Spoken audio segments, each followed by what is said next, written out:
my name is Julien. I've been living about a third of my life in Asia. And even though I returned to France about a year ago, I still have a few bank accounts left in Hong Kong. Now I would like to tell you a story that happened to me just last month.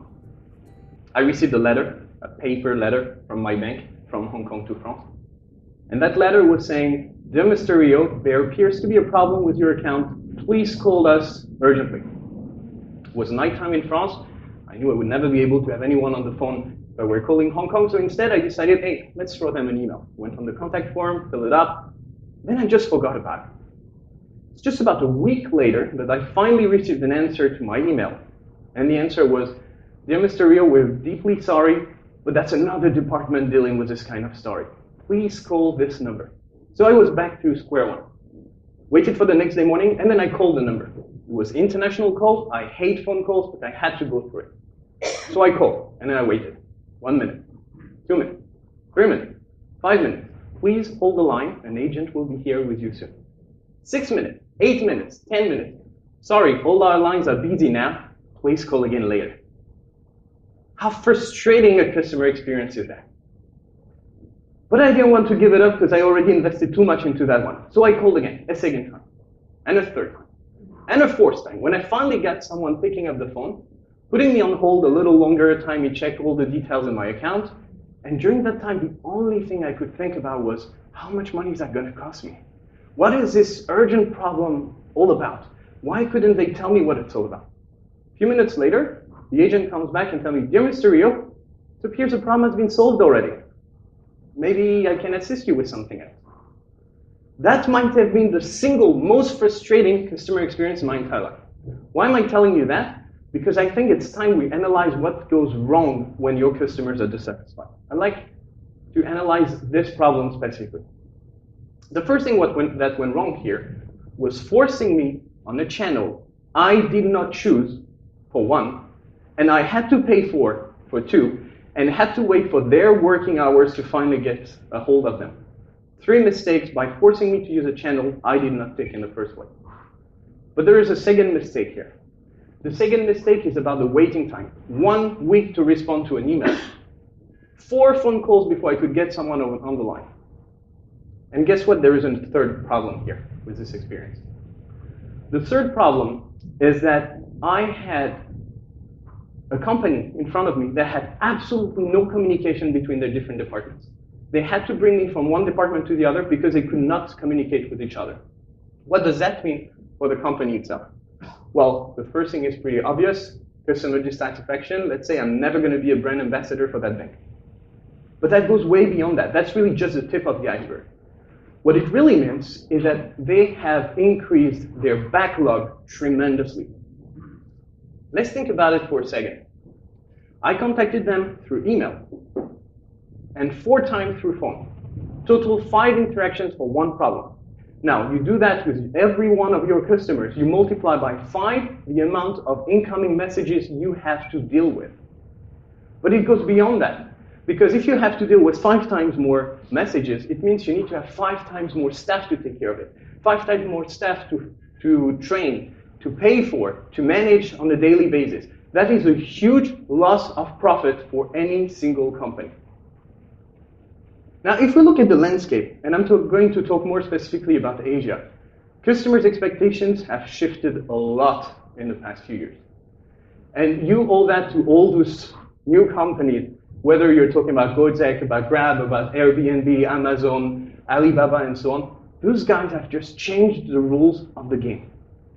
As a consumer, you can no longer understand why a company is going to respond to your email within an hour, while another one is going to make you wait for a week. You no longer understand why some companies will let you pick your own channel, while some other will force you to pick up your phone and pay for the call. The rules have changed. Today, our customers want convenience before anything else. They want speed, they want you to care. In Southeast Asia, I'm talking about 650 million people, give or take. 370 million of them are actually active internet users. Even more of them are using a mobile device on a daily basis. But it goes beyond that. The Asian population is purely digital. Why tell you that? Because when I make a presentation in Africa or in Europe, I'm talking about what's going to happen tomorrow. When I'm in Asia, I'm talking about what happened yesterday. I happen to have a young niece in Hong Kong. She's 3.5 years old. Whenever I see her, she takes my phone, takes a few pictures, and then she goes on YouTube to watch videos. I also have a father-in-law in Hong Kong. When I'm back to France, he will use WeChat or WhatsApp to chat with me. That does not happen very often to me in France. That does happen here in Asia. The population is purely digital, and it's just a matter of understanding what we need to do with that information. When you look at social media penetration here in the region, we have much higher levels than the average in the world. When we talk about mobile penetration, it's even higher than that.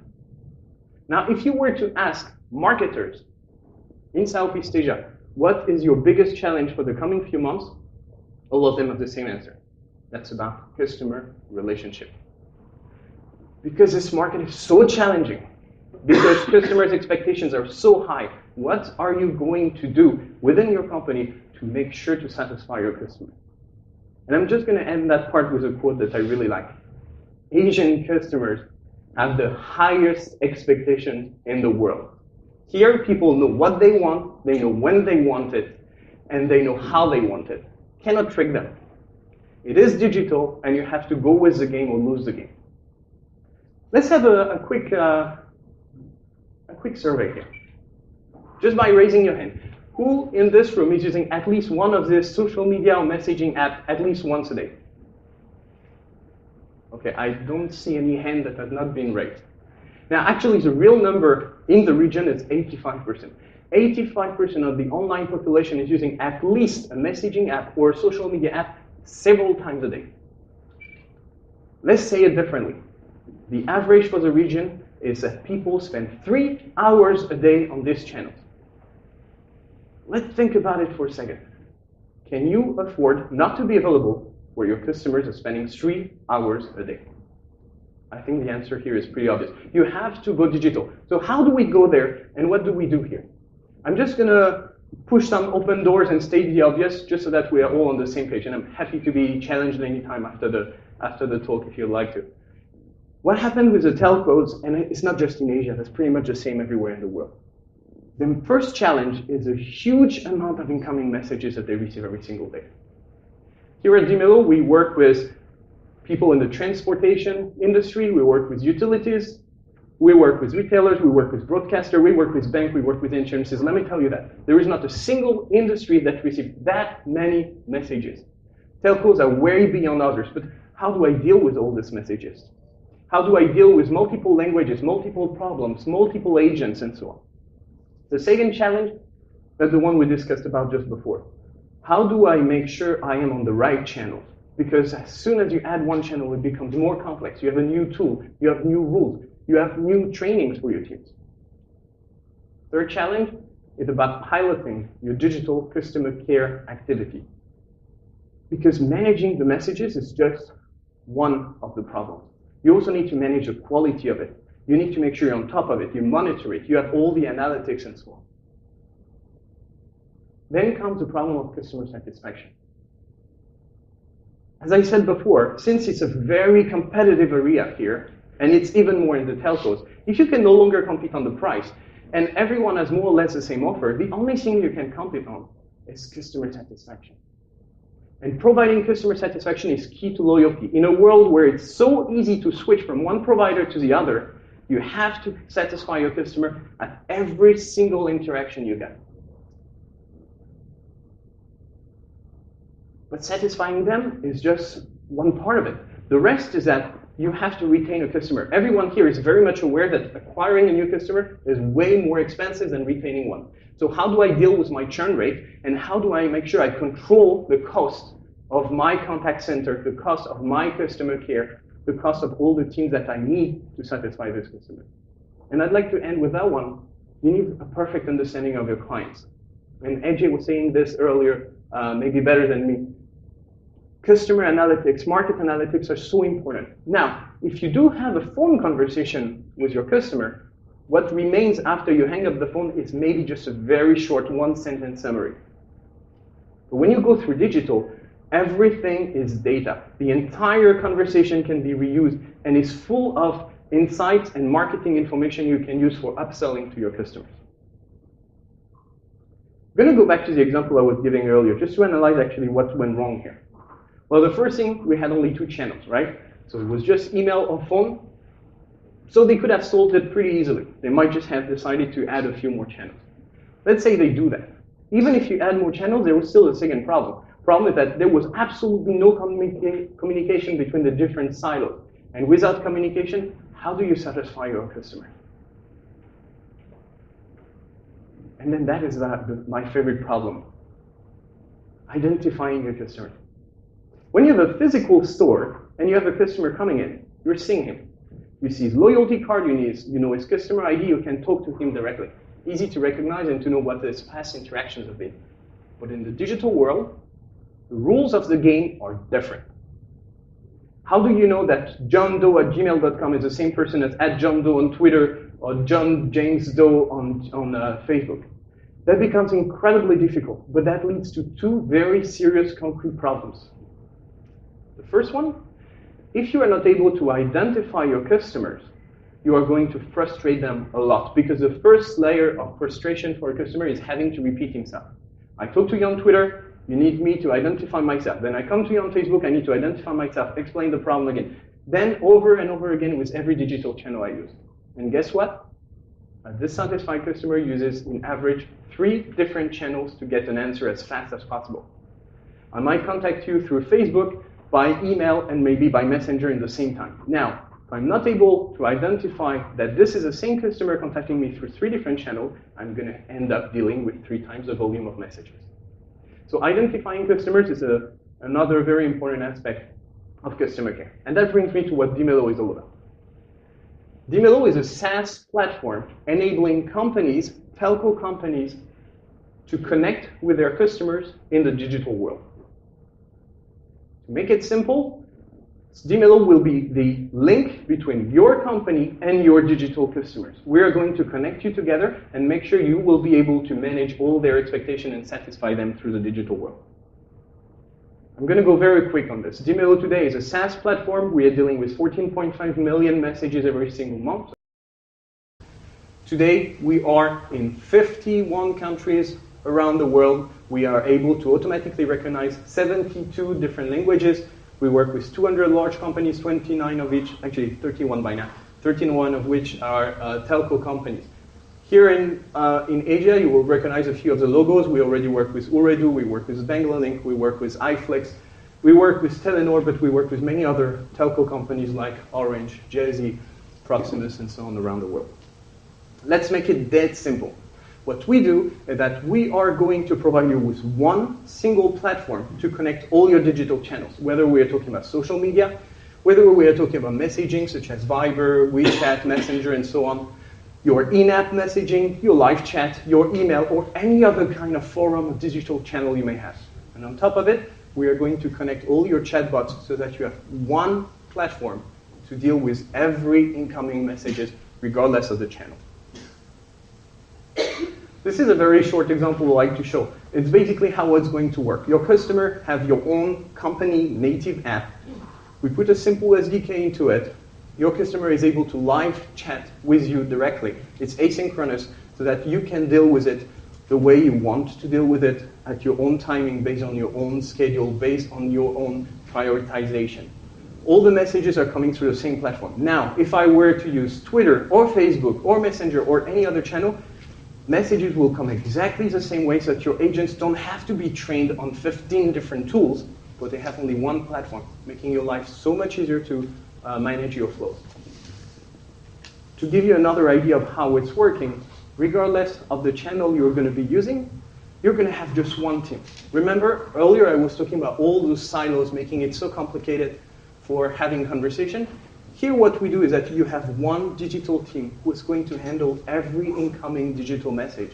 And when you suddenly have way more messages on Twitter than you do have on Messenger, you just easily pile up your flows and move people from one channel to the other, because at the end of the day, they use the same platform they've been using all along. And this is about customer identification. I was telling you earlier, the key is to really know who you are talking to. What we do here is that we help you identify that the person you are talking to on Twitter is the same person you are talking to on Facebook, on Messenger, so that you have only one profile. You keep the entire historical data, conversational data of your customer, that you have a 360 degrees view of what is happening with your clients when you talk to them. And last but not least, Dimelo is an open platform with open API. Concretely, what that means is that we perfectly integrate with your CRM, with your call solution, with your different chatbots, your website, your BI, your BPM, and so on. Whatever tools you have that are part of your ecosystem, they have to be connected together. That's the only way to get a true 360-degree view of what your customers need and want. Very quickly, I'm going to go through a few examples of what we do with customers. I talked about Ooredoo before. We deployed the Dimelo solution for Ooredoo in 3 regions already: Africa, Middle East, and Asia. This is the example of what we are doing with them in Myanmar. Using Dimelo today, they are able to respond and satisfy their customers on channels such as Facebook, Instagram, Viber, WeChat, they have Messenger, they have live chat, all those different channels, one single platform, making their life so much easier to control and to satisfy customers. Another example, maybe my favorite one. Banglalink in Bangladesh is 50 million users, 5 different languages, 10 different digital channels. Now let's think about the nightmare that would be to have to deal with so many languages in so many different channels if you had to use different tools every time. Using Dimelo, any incoming message, regardless of the channel, is identified. We recognize a language, we recognize a problem. We are able to categorize it so that each message goes to the agent that has the right language skill and the right problem-solving skill for that specific problem. It has saved them so much time and money that this is one of the case studies we like to show, because that is really what happens in most countries with multiple languages. And I'd like to end with an example from iFlix. Jonas was talking actually just here yesterday, explaining how fast they grew through 25 different countries. And the truth is, when they started deploying iFlix, they knew they had a model that would develop very fast. But the problem was, they knew also that deploying a CRM in one country can sometimes take somewhere between 3 years and 5 years. Now, just think about doing it in 25 countries. That is incredibly complex. So they had to surround themselves with partners that were able to go very fast. With iFlix, we deployed our solution in 25 countries within 1 single year. Now they are able to control everything globally while giving real local abilities and competencies to manage their own customer care. Each local team is able to manage the local languages they need with the local channels that make sense for the market. And I wouldn't like to end this presentation without giving you a few key takeaways so that we both have the feeling that it was right to be in this room today. So let's start with the most obvious of all. Asia is already digital savvy. It's not about what you do tomorrow, it's about what you're doing today. Being able to be where your customers are when they spend 3 hours a day on social media and on messaging apps, that's obviously where you have to be. It's just a matter of selecting the right channels. Offering a consistent customer experience through all the digital channels is essential, because no customer will understand why they get fast and good quality service on Twitter, but slow and bad quality service on Facebook. It's about having one tool so that you provide the same customer experience to everyone throughout the board. It's also about connecting all your various tools. Whatever your ecosystem is made of, being able to connect your tools is making sure that the information is circulating properly. Everything is synchronized. Nothing is obsolete, and you have the proper view of what your customers are doing. And then identifying your customers to reduce your workload and improve customer experience. As I said earlier, as soon as you can identify your customers, they no longer need to identify themselves several times. You reduce frustration, you increase customer satisfaction, and it's much less work for your team because you might divide by up to 3 the number of incoming messages you receive. I hope that was insightful. I hope we have answered some of the questions. I'm happy to take some more if any of you guys have. And I'd like to thank you all for lunch.